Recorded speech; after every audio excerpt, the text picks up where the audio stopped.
morning, Crystal Good Elder. morning. Thank you for coming. Yeah, thank you for having me. Absolutely. So it's Thanksgiving week for everyone out there. That's a great week, right? Lots of cooking, lots of prepping going on. Do you have any big plans? No, I mean, usually we do Friendsgiving and invite anybody and everybody who doesn't have family to cook with over to our house. So it's kind of a revolving door of people showing up. Mm-hmm. With COVID this year, we aren't going to do that. It's just going to be the five of us. Mm-hmm. We'll still do Friendsgiving, but in a way where if somebody doesn't have family, we'll make a plate and we'll just deliver it. Mm. So no rotating door this year of people coming in and out of the house. Let me ask you about that, because I know a lot of people feel a different way. Forget about the pandemic, but in general, like that's kind of how my house was growing up, is everyone just came in and came out, and my wife is completely different. Where it's like just your family. Pretty much. And obviously it's changed over time where we've kind of met in the middle. But I know you said that your wife like didn't love necessarily being on podcasts, and everyone's different. I would assume she's not that style as far as just open door policy. I think I've always had a big, big heart. I definitely grew up with like, it was only family. And then even when my wife and I first got married, we would go to Waco and spend Thanksgiving with her family. Mm-hmm. And then I think just as time progressed and, you know, the more you work or maybe the more blessed you feel, there's a need to just want to do something nice for somebody else. Mm-hmm. And so there's been times when somebody showed up for Thanksgiving at our house and my kids are like, who is this person? Yeah. But like one example, somebody that worked for me, his ex-wife had his son for Thanksgiving. He didn't have him. His parents live in a different state. And I just couldn't imagine spending Thanksgiving by myself, sitting around watching TV. Like that would be terrible. Mm-hmm. So the only thing that made sense was to invite him over. And he did not want to come. It was like a fight. And finally he showed up. He brought his dog. His dog played with our dogs. That's cool. And then the very next year, the kids said, is Matt coming this year? Because then they just assumed, well, if he came once, then he's coming every year. And he just moved out of state. So I think he came 2 years in a row. He won't be there this year, of course. But then it just becomes expected. Like, why would he not be there? That's cool. I think that goes a long way when you treat people like that and you live life like that. You start building this family and this network of people. Yeah. My mom was big into that. We would go to like random people's houses for Christmas and be like committed to helping them out. I remember there was this single lady from Africa with 2 kids, and my mom like started talking about them, and like all of her friends started giving these people presents, and they had like a massive Christmas and they had nothing. And I was like, that's pretty special. That's how we raise our kids. I mean, I think if, you know, I say a few years ago, it's probably 5 or 6 years ago. I think I looked at my kids and went, you know, they're kind of acting like spoiled brats. And I grew up very, very poor. You know, a lot of days we didn't have food. And so I thought I have done something wrong by raising my kids in a different way. And so we put an immediate stop to it. And we spent every other Saturday going out and passing out food to the homeless. We volunteered for Mobile Lives and Fishes. That's still some of my kids' favorite memories. Mm-hmm. And we had to like shift how we parented, because you want your kids to be your legacy and you want them to do the things that make this world better. Mm-hmm. So we had to do a huge shift and change priorities and change how we did basically everything. Well, that's cool that you recognize that. Was there a point when you're like, oh no, this has gone too far? Yeah, and I don't know. I can't remember what moment I went, what's wrong with my kids? Mm-hmm. But it definitely was like a tantrum over something so small that I thought, why is this such a big deal? This shouldn't be a big deal. There's other bigger deals going on. Mm-hmm. And so we just had to shift. Yeah. My son just moved away. He's in Denton going to college, and he calls us and he's, you know, tells us, oh, there's this gas station close to the school. There's some homeless people. And I stop by there regularly, and he works at Domino's, and he's like, every once in a while, I'll just grab 2 large Domino's pizzas when I get off work and That's cool. Drop them off and feed somebody. And he's a broke college kid. He doesn't have a lot of extra money, but he does that with his money. So how do y'all feel? Because both y'all have kids. I don't. Is it easy to be in my position and say, when I do have kids, because this is what I think. When I have kids, I was telling Kat the other day that they're not going to have computers and phones and this and that. And if they want something, they're going to have to, work for it. I'll pay them for their money. And then is it easy to say that? And then you have kids and then you're like, shower with love and gifts. And it's easy to say that. It's right? Like the road is paved with good intentions. And it depends on which kid. I know it sounds crazy, but like my oldest, we absolutely weren't going to give him a cell phone until he was at the age where he was walking home from school. And then it's a convenience for the parent. If you're walking home from school, we don't have landlines anymore. And so if you're walking home from school, you need a cell phone so that you can text me when you get home and I know you made it home safely. Well, the second kid definitely got a cell phone before, 6th, 7th grade, whatever age. And then the third kid got one even earlier because it's convenience for the parents. And for me, I'm divorced. I have 50-50 custody. So there's a lot of back and forth between two households. It's just easier to say, hey, I'm on my way to get you. Or, hey, versus calling dad and then him telling the kids.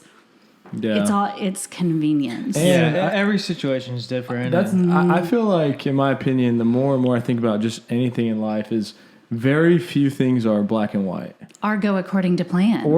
So it's just so hard to say almost anything. Like, this is how it needs to be done. It's like, well, what about this?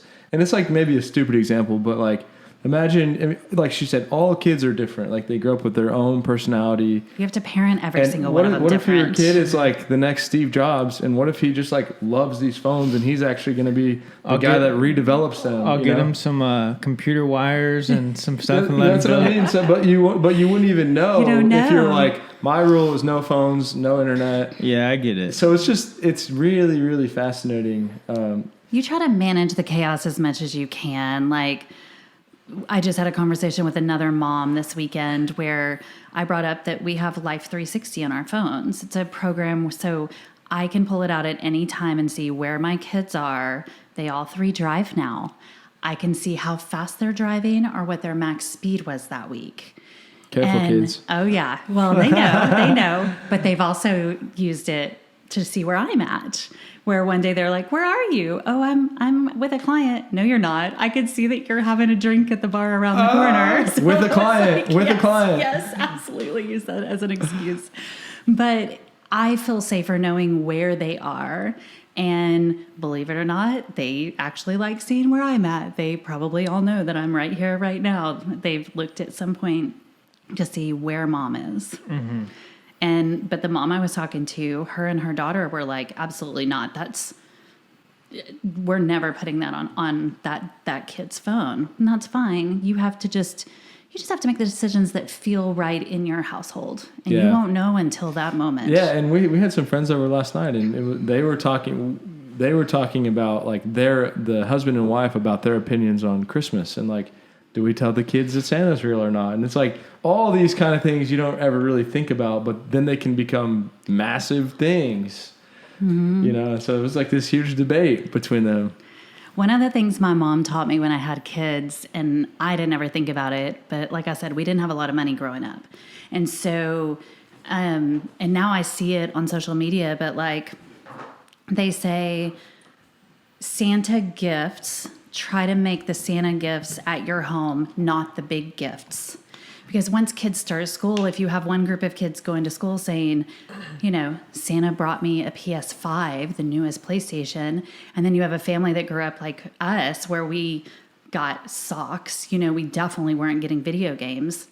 Then there's this shift of, well, how come Santa got you these and not these kids? Yeah, I saw that on Facebook, I think. And I never thought about that, honestly. I wouldn't have. But when I had my first one, my mom said, what was really hard as parents was having to see this and explain it. And nobody told us that, that you guys would feel that way. And so she said, if I can teach you anything, it's give the kids the big presents, the really awesome stuff from mom and dad.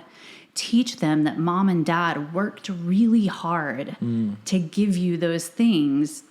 And that mom and dad are the ones that live in your house every single day, that have chores, that have rules, that have your life pattern, kind of figured out, are the ones rewarding you, and let them see that that's the benefit of working hard. And that's great advice. Then the Santa gifts are a Lego set, the not super expensive, fancy things. And that's how I've raised my kids all along. I might steal that one from you. I'm telling you, it definitely, I think, taught my kids, like, mom worked really hard. And that brand new bicycle came from mom. Mm-hmm. George is old enough for Santa now, huh? Yeah, I think so. Is this first year for Santa for George? Yeah. Is it? How old is he now? 3? He's almost 2. Almost 2. Yeah, so maybe a little early. He I don't know. I don't have children, but he seems much growing fast. Yeah, he's a big boy. I mean, my opinion was like, I'm gonna go all out. I might even get in the chimney somehow. You see my feet hanging down and disappear, and then like get on the roof and have some reindeer hooves hitting. Just have fun with it. And there's apps now that are so cool that you can take a picture of your home, your Christmas tree, and it superimposes Santa at the approximate height in your house. Of course, so you can show your kids. A picture of Santa, or it's a digital image, and it looks like it is there. One year, I did a real estate ad that said, if Santa can't bring you something for Christmas or whatever, call me, or I'm the new Santa, and I put my phone number. And I got a phone call from an older woman, and she kept saying, "Is this Santa Claus?" And I was like, I know she's calling me from this ad, but I can't understand what she's wanting. And when I said yes, she said, "My granddaughter is right here and she hasn't been very good today. Can you talk to her?" Clearly, I can't sound like Santa. Wow. So I had to try to lower my voice and tell this little girl. And I thought, okay, maybe I should never do an ad that gives my cell phone number. That's a good number. Story. And it took a few minutes to figure out. How do you sound like Santa? Oh, I'm not. Yeah, I was definitely try to lower it as low as I could. That is awesome. But had to tell her granddaughter to behave. Yeah. Well, let's jump back a little bit, because you said you grew up poor with nothing. Would love to kind of dig in there if you're okay with that, and kind of walk through the progression of what that was like, and then obviously now you're successful in the real estate business. If there was some kind of mind shift to get you to looking at business in a different way, and kind of the evolution, if you don't mind. Yeah. So we grew up without a lot of money. Where did you grow up? So I grew up in Midland, Odessa. Okay. I was born in El Paso. We moved to Midland, Odessa when I was probably 6. Oil and gas industry. My dad was a welder, and I don't know, welded pipelines or something.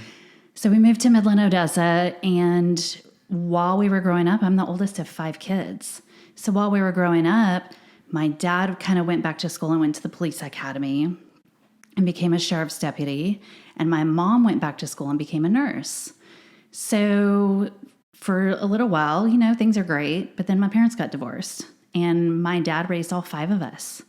So a police officer's income in a smaller town, 5 children, the numbers just don't add up. So you raised the family? Yes. It's very much so, yeah. I think I was 12 when they divorced. So by the time I moved out at 17, by the time I moved out, I'd raised 4 kids. It's definitely what it felt like.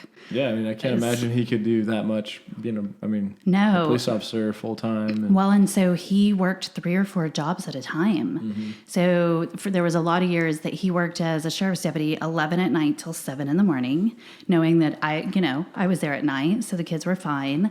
And then he would come home, sleep for an hour or 2, get up and work at McCoy's Lumber for, work 9 to 3. Then he would come home, cook dinner, put it in a Tupperware, and go back to sleep for a few hours till he went to his next job. And then did off-duty police jobs on top of that. Yeah. And so I think... How long did he do that for? I mean... Since you can remember? I had already... even when I moved out at the age of 17 and my siblings were still there, he still was working 2 or 3 jobs at any given time. Mm-hmm. So I think I just learned work ethic and hustle, but also knew I didn't want to work like that. Yeah, and it's sad. It's sad to me to hear that about people in general, because I always feel like those people are working so hard, and that's a part of the reason why we talk about this stuff all the time. Is there's other ways, and if you work that hard, you can make 10 times, 20 times, 50 times that much. Yeah, and it's. I think maybe it's something of the past where people weren't nearly enlightened as much to everything that's possible. Maybe not. It's definitely very respectable to have that mindset to just show up and stick with it for, it sounds like 30 years or something.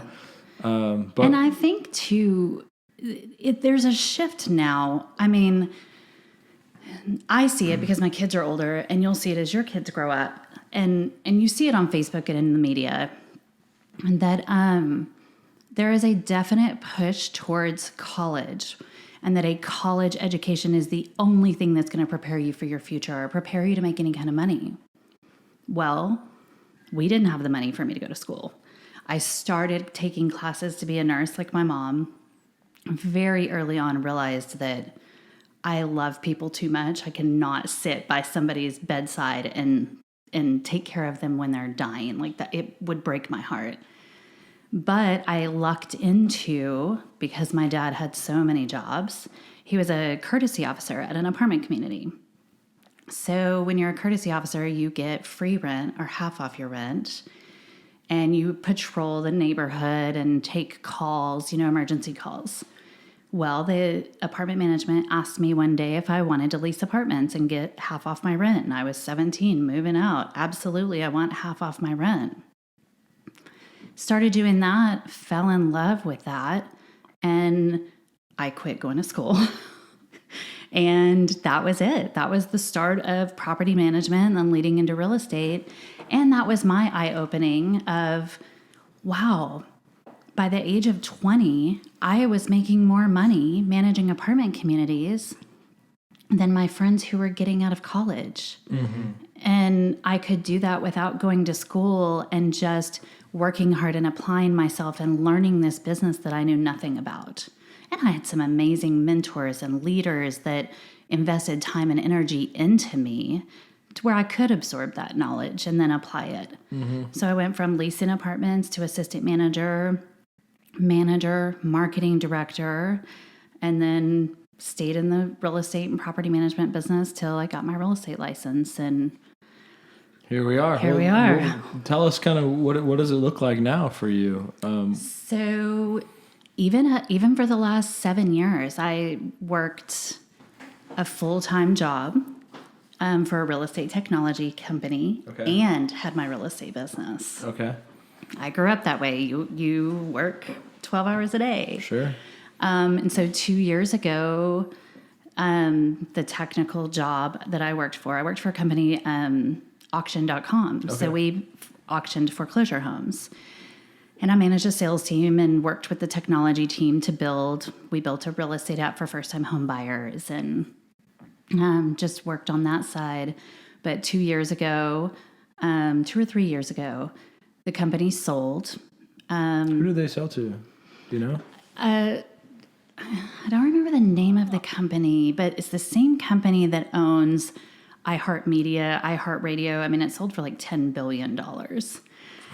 We all had stock options, so that wasn't a terrible day either. Congrats. Yeah. And so the division that I worked in, the new company, closed down.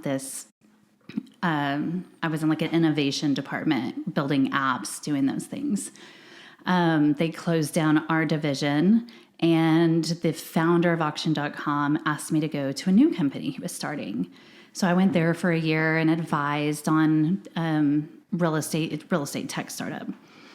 And after a year, they didn't need me anymore. I'd built the business. They had all the tech side. I was the real estate expertise. What business was this one? So that one is called sold.com. It's an real estate agent referral business. Okay. And it was based around listing your home with an agent is not the only way to sell your home anymore. Mm-hmm. There's all of these real estate technology companies, they call them iBuyers, that if you're going to list your home and you don't want to show it, you're willing to take a pretty significant price cut, that you could just sell it to one of these cash iBuyers and they'll basically flip the house and make the end money that you could have made. So my job was a strategic development director where I partnered with Zillow for their home buying process. Okay. Redfin offers, Open Door, and just to name a few. And then I built out a real estate referral network in all 50 states of real estate agents that were highly ranked, have great reviews. And so anybody that came into our company would fill out a seller questionnaire, and we had all of this data and logic, almost like a Match.com, around, have you ever sold your home before? How does the interior of your home look? And based on the answers to all of these questions, we would make a recommendation. You should sell with an agent, or you should sell your home to an iBuyer, and then we would refer them to a company or to an agent in their city and state, and we would make a referral fee off of that business. But after a year, I was the only Austin employee. I was going to California once every other week. So I would live in California for a week and then Austin for a week, back and forth. Do you enjoy that? I've traveled for work since I was 20. The last 2 years is the only time that I haven't been on a plane somewhere every 2 weeks. It's been... Do you feel like you, it sounds like you almost feel like you kind of got cut out there a little bit. Full disclosure, I was planning on leaving. Were you? Anyway. I had already started branding my brokerage. I had already started ramping up to expecting that I wouldn't be there. It just happened 6 or 7 months before I had planned. I get it. I was just going to ask if that was something you wanted to continue with, or if you ever wanted to build your own real estate referral technology company. No. So, it's interesting. I think because I worked in kind of that innovation department of auction.com, we had tried several iterations of that referral program over the last several years. It is a very hard tech-based back end to power something like that and have it accurate and track it and make sure that you have honest partners that pay you when you close. It was a lot. And it takes some very savvy, very expensive engineers to write those programs. And the companies that I worked for had the biggest financial backing you could probably ever ask for. So to think about trying to do something like that without all of that financial backing, I can't even imagine it being successful without that. Do you know OpCity? Yeah, I worked with, they were one of my strategic partners I partnered with. Yeah. I think that, and they got bought out by Realtor.com, and my girl works for them, or now Realtor.com, and started with OpCity before they got bought out. And I've just always thought that was, like you said, it's just a very sophisticated system. It definitely is. And I think OpCity definitely has some technology built that does work. They have an app. It notifies their agents. It absolutely works. But I've always looked at things from a consumer point of view. How does a consumer feel about things?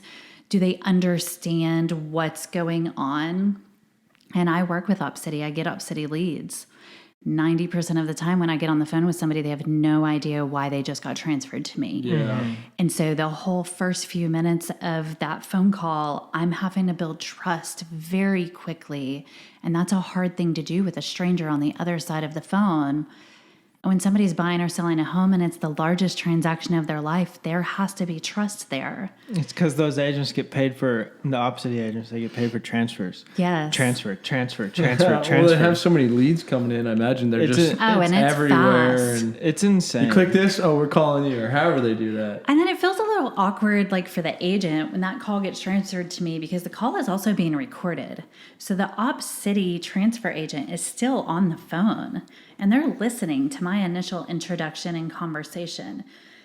So I try to build trust very quickly and tell them that I'm going to pull properties that fit their criteria, and I will call them right back. And I get off of that recorded line because I feel weird. Yeah. It feels weird knowing somebody's listening to your call. No, I get it. And not the whole Op City thing, but I just think that those systems and those technology companies are very, very cool. And I mean, it is a lead machine. Yes. And they have leads going out, 7 a.m. to 7 p.m., probably, and they're in Colombia and other countries, and they're just dishing leads out all day long. Title, credit repair, lenders, agents, everything all day. And I mean, our agents are on Op City, and so I'm the one who pays Op City their referral fee, and I can't even imagine that on a mass scale. Yeah. And I mean, that's what we built. We had every referral partner. Mm-hmm. And I learned way more about technology than I ever needed to know during my time at auction.com and sold.com. All the way to working, we would do consumer interviews on use this app, push these buttons. Does it feel natural? Should the button be purple or should it be yellow or should it be blue? All the way down to the colors that when you don't work in that business, you don't realize how much time it takes into an update or an app you download, or when they change things on Facebook or Instagram, like the whole QA process that they've gone through prior to updating it. Mm-hmm. Learned way more than I ever need to know. But it has helped me, like certain things that I learned partnered with each of those partners on how their specific technology works helps me, because I know what it takes on my listing to push it to the top ranks of the Zillow within that neighborhood without paying extra, without spending any extra money. That's cool. But then my listing gets higher views than the house right next door, just because I had to learn so much about their different algorithms. So some of this knowledge that I thought, well, this is useless. When am I ever going to use this? Mm-hmm. It ends up helping me in what I do on a day-to-day basis. Yeah, absolutely. In a very nerdy way. But no, it's not nerdy. It's just marketing and understanding, what the consumer is going to like and what will make them, click this button or, work with you over somebody else. Yeah. Yeah. And, Alex and I are entrepreneurs at heart. We love business in general. So in my opinion, like anytime you're learning insight about any kind of business is valuable. Agreed.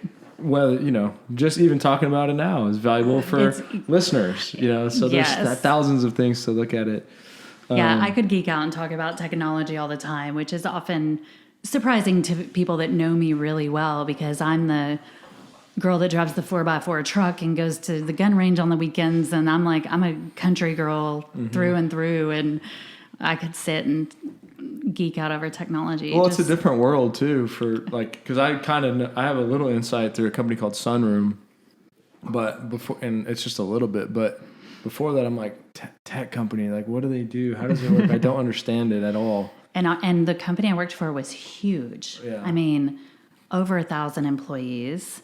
And then especially when I transferred to the kind of innovation department and then to sold.com, they were all tech, software coders, and I'm a loud salesperson, and I'd come into this, very quiet office in Newport Beach, California, and they've got their heads down and their hoodies on and their headphones on, and they're writing code, and it looks like the Matrix on there. Some of them would have 6 computer screens, and it looks like the Matrix, and I'm in there like, hey, y'all, how you doing? And they're like, who is this girl?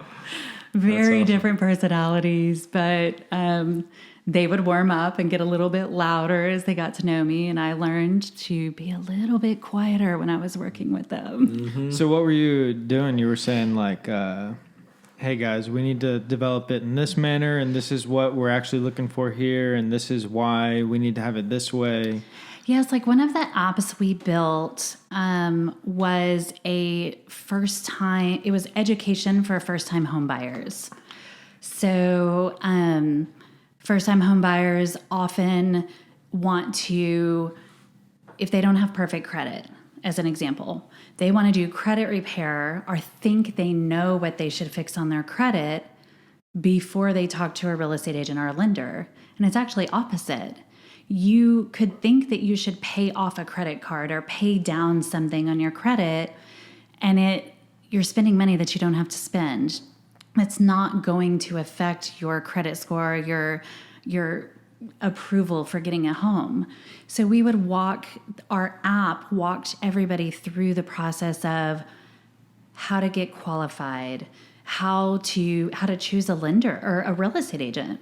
A lot of people say, oh, this person sold my mom a house, call them. Well, I look at it as like dating. I mean, all three of us are real estate agents, and the same person that might choose either one of you may not enjoy working with me, or vice versa. It's all about personalities and can you work well together to meet your goal. So through that app, we would go through a series of educational steps from the very top funnel of a buyer's home buying journey to getting qualified. Let us help you interview 3 real estate agents. And we would do almost like a Match.com with the real estate agents.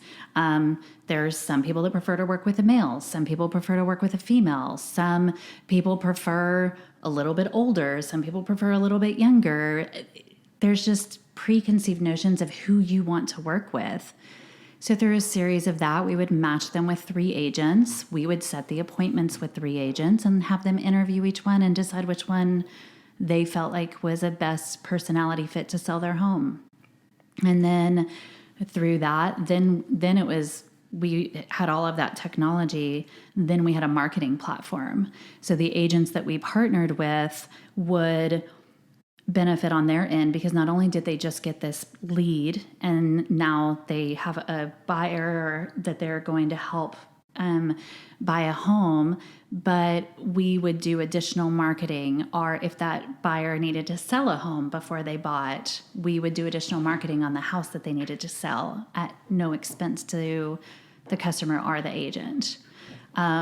So I was there as more like the real estate expert. Well, what do first-time home buyers need? And so I would have to really dig in, or the company loved that I was working in technology, but still running my real estate business full-time here in Austin. Because we would go into a meeting and talk about the needs of first-time home buyers, and I would have 3 first-time home buyers I was working with that were very different, and be able to pull some real-life examples and real-life questions that I had received. And then we would be able to take those experiences and plug them into the tech and the app and the website that we were building. Gotcha. Yeah, that's really interesting. Yeah, I mean, I'm sure there's a ton of insights you took, even from getting those answers for the tech company, but learning more about, in general, what first-time home buyers want. What does your business look like today? I mean, you do management, brokerage, kind of what does the layout look like?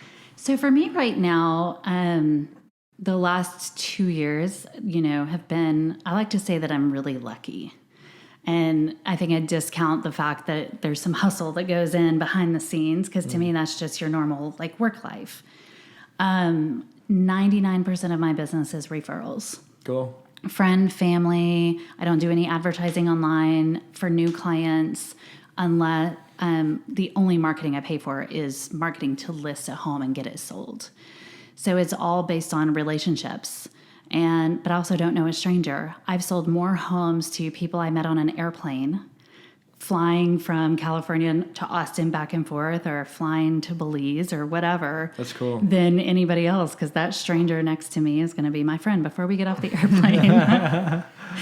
So most of it is referral. Next year for us will be a growth phase where we will be doing a lot of marketing and adding to our team. And right now it's just my wife and I. We'll add a bilingual agent to our team first and continue to add to it only agents that we know and trust and want to work with on a day-to-day basis. And most of our sales are new construction. Nice. I love similar to you, I love the construction process. Mm-hmm. And it can be very overwhelming for a buyer who doesn't know all of those steps. So right now I have 12 clients under under contract, and they're all new construction. That's amazing. Various phases. That's really good. And so being able to walk them through and know what to expect, that's the fun thing to me. I keep a change of clothes in the car because I'm on construction sites so often that I've got to, take off the heels and put on boots because I'm walking around in nails, and that's fun for me. Heck yeah. And 12 deals in the pipeline. That's just on new builds. That's just the new construction. There's some other stuff. Yeah, that's exciting. Good for you. It is. It's Congrats. fun. Yeah. Almost all of them are closing like the last 4 days of the year. Really? So, yes. So if you see me like in a panic mode, running around. Have you thought about like for taxes, like just closing it next year? No, because for me, would it be beneficial? Yes. Yeah. But for my buyers, sure. I'm pushing the construction teams with the various builders to get them done by the end of the year, because the Austin market is booming so fast. Prices are going up so fast.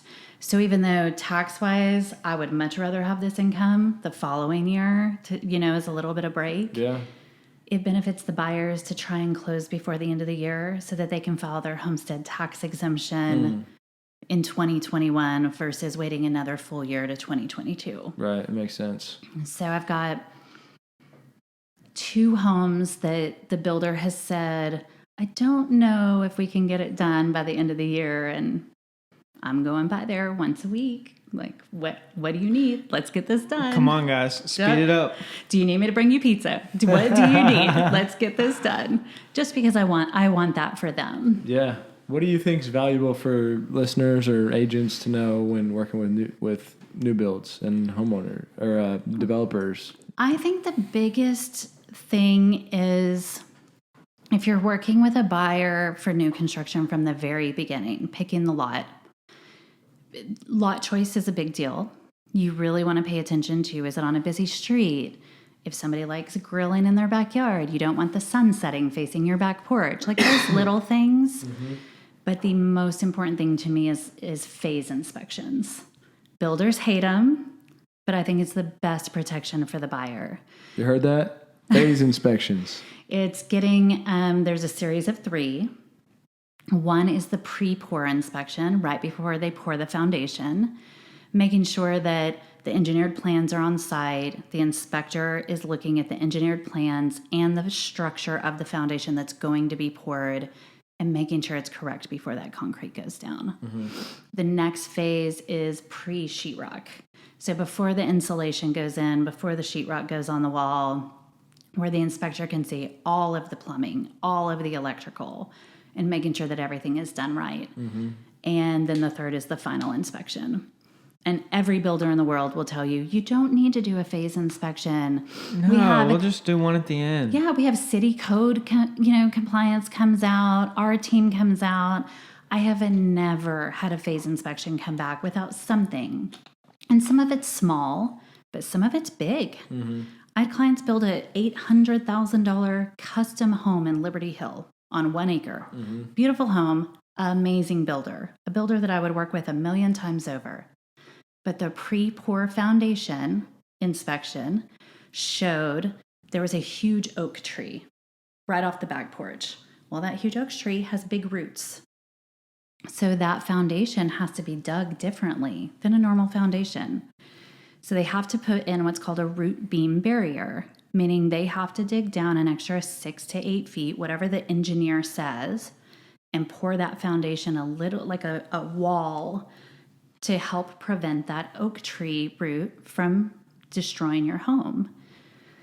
They had the foundation ready to go. Concrete was going to go in the very next day, and they didn't do that root beam barrier. Well, I didn't know what that was. I've never heard of a root beam barrier.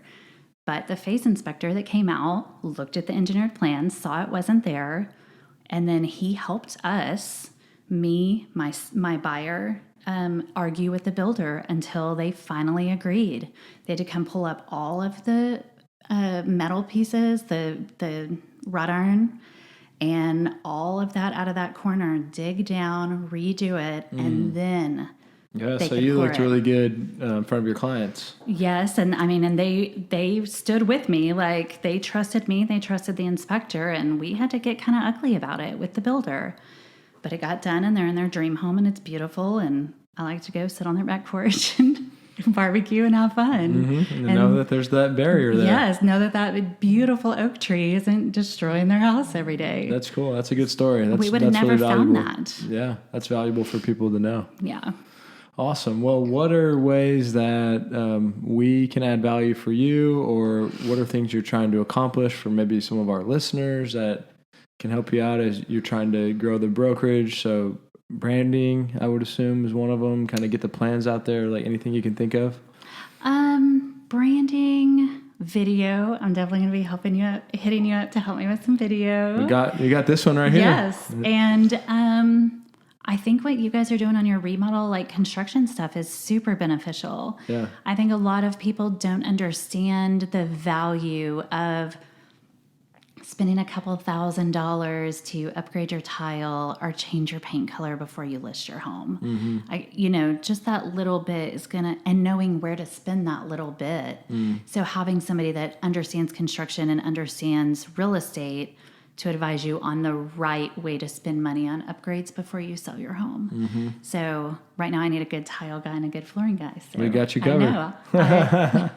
Yeah, well, let me show you what we can do. And Yeah. So Alex and I, we own 30% of the company, and we have partners that own the rest that are the operators. And so what we've come to help is with branding, with leads. Alex helps with like general business, accounting, and they're out doing the work. And we've got a great team. They're booked till February. That's awesome. As of like 2 weeks ago, they were like, we need some more leads, and we turned it on, and they're like, okay, we're good. Yeah. That's the thing. We tell people we're an opportunity city. If you go out there, as you know, and put in the work and work with integrity and play the long game, there's everything out there. You just got to keep persistent with it. Yes. And I know that you believe in that. And find the right partnerships. Absolutely. There's so many people right now, whether it's real estate agents or especially you see it in the construction industry, that maybe are not the most trustworthy. There's a lot of stories, you see them in the contractor pages that we're both parts of, where there's contractors that are maybe taking deposits and not getting the work done and taking people's money. And so I think it's really, really important that you pick your network and who you partner with correctly and find somebody that's trustworthy, find somebody that you can put your name on and know that that isn't going to tarnish your relationship.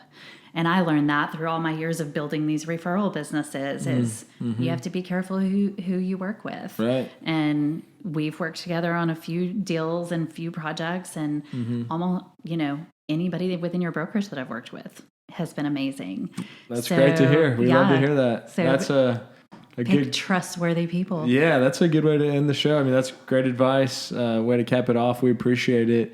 How can people get a hold of you if they want to buy a house? Yeah, very buy a easy. New build? Yes, new build. I mean, it doesn't have to be new build, but I just really like those. My website is loveaustinlife.com. And of course, I'm on Facebook as Crystal Elder. I have my business Facebook on there. And then cell phone is always the easiest. Phone calls or texts. And that's 512-983-7756. Love it. Thank you for your time. Yeah. Appreciate having on. I'm sure you got some appointments, and I love your jacket. Thank you. Thank you. Thank you so much. Take care, guys. Appreciate it. Bye.